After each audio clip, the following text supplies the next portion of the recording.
Hindi ikaw ang tatay ng baby ko. Sana ako na lang yung ama. Huwag ka nang umasa. Forget about what happened between us that night. Wala nangyari sa amin ni Jordan. Kaya hindi sa kanya yung baby ko. Kung hindi si Jordan, then sino ang tatay ng baby mo? Jeff is the only guy that I slept with. Kaya sigurado ako na sa kanya tong baby. Si Christy pa rin yung gusto mo. Ang tanong, kung magustuhan ka pa rin kaya niya kapag nalaman niya na buntis ako at ikaw ang ama. Hindi completely accurate yung test result na nakuha nyo? Yes, kasi si Jordan lang naman yung tinest nila. Para malaman kung sino ang totoong tatay ng baby ko. Kailangan magpa-test silang dalawa ni Jeff. Iba rin talaga yung swerte mo, girl, no? Gagamitin ko to para mapalapit sa akin si Jordan at malayo na siya sa pesting Christy na yon. Eh, daig pa ni Chrissy ang Great Wall of China kung bumakod dyan sa asawa mo. I know exactly what I need to do.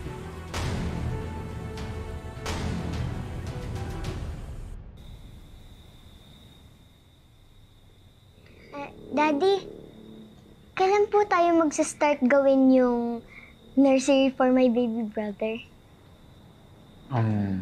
Mamaya anak, after dinner. Kaya kumain ka na marami para may energy ka, para tulungan kami ni mami mo, ha? Yay! Mag-bonding tayo! Eat up.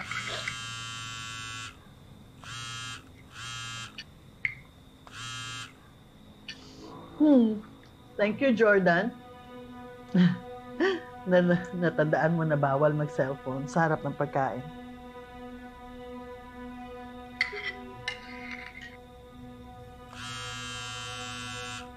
I'm sorry, I need to take this call. Excuse me. Hello? Ano yung emergency? Jordan, nandito ako ngayon sa hospital. Sinugod ako sa ER kasi may spotting ako. Ano? Sa hospital, ano sa amin, doktor? Kamusta yung baby? Eh, hindi ko pa nga alam eh. Natatakot ako. Pwede mo ba ako puntahan? Okay, just text me kung saan yung hospital. Pupunta kita agad. Okay?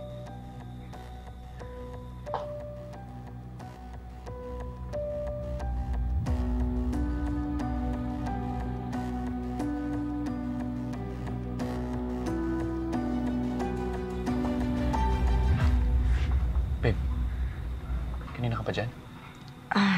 Sasabihan lang sana kita na lumalamig na yung pagkain. Babe, parang kailangan ko umalis. May nangyari kasi sa event eh. Kailangan nila ako doon. Kailangan ko silang tulungan.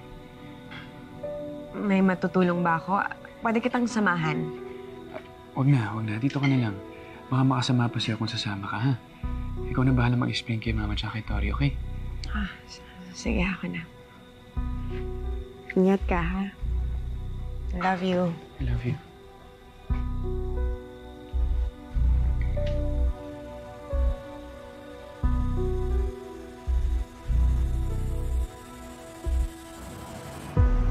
I already ran some tests and the results are back okay.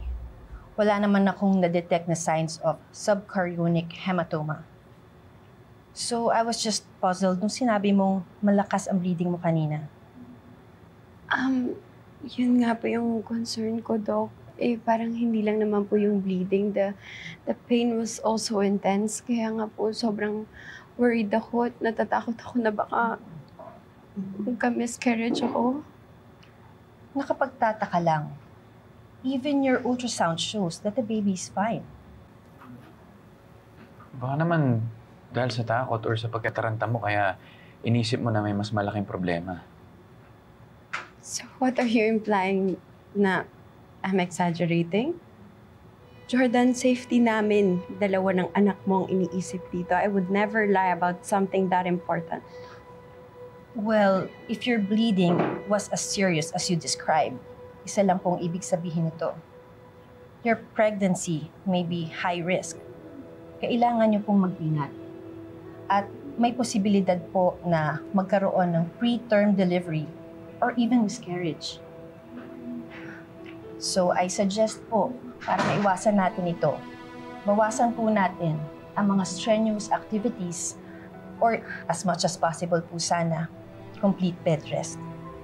Sir, importante po na mabantayan at maalagaan niyo po mabuti ang asawa niyo. para hindi na po maulit ang pagdurugo niya. Sige po. Salamat, Dok.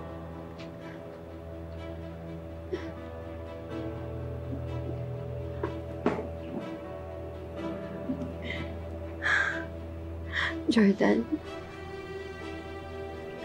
ayoko may mangyaring masama sa baby natin. Ngayon ay walay na tayo. This baby is all I have. Alam ko, hindi ko na mababago yung isip mo. Tanggap ko na si Christy talaga yung gusto mo makasama. Pero sana huwag mo kami pababayaan. Please. Paglaanan mo naman kami ng time kasi hindi ko naman kaya itong gawin mag-isa. Hindi ko kaya mag-isa, Jordan. I need you. I need you and our baby needs you. So please, promise me na hindi mo kami pababayaan.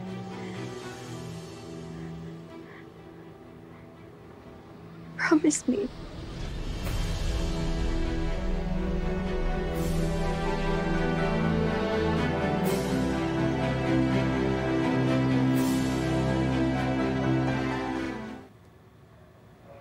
O sige pa, Nikki.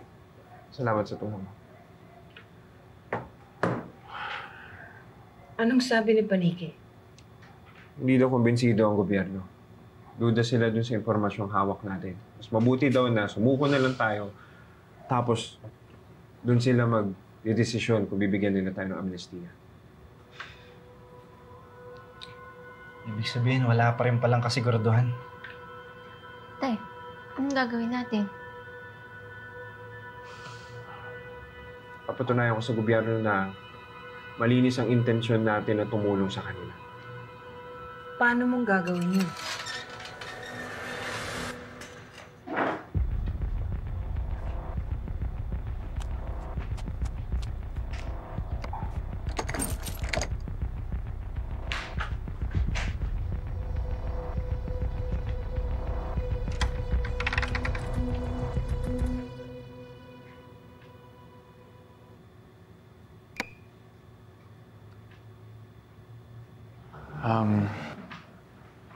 Magpahinga ka na, ha? Tawagan mo na lang ako pag may kailangan ka o may problema. Sige, ingat ka pa, uwi. Good night.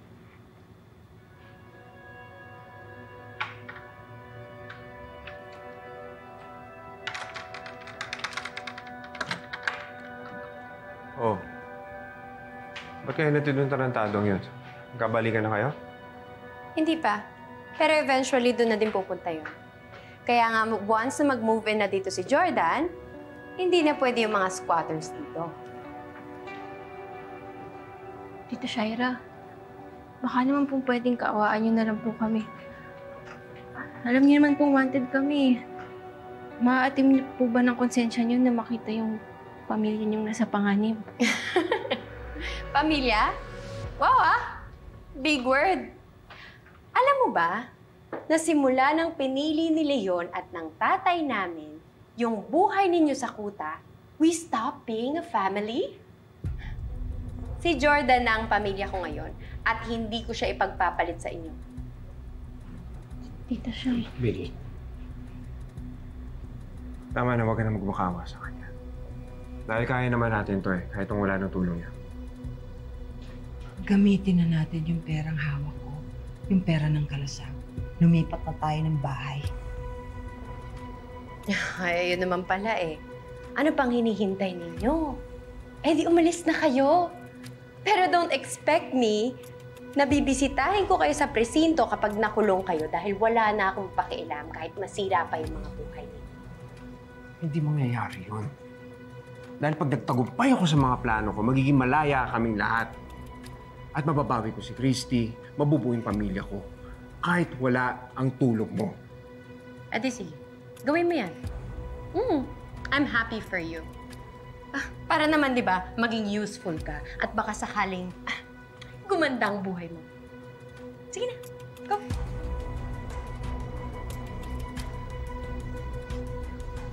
Sige na, sige na. Sige na.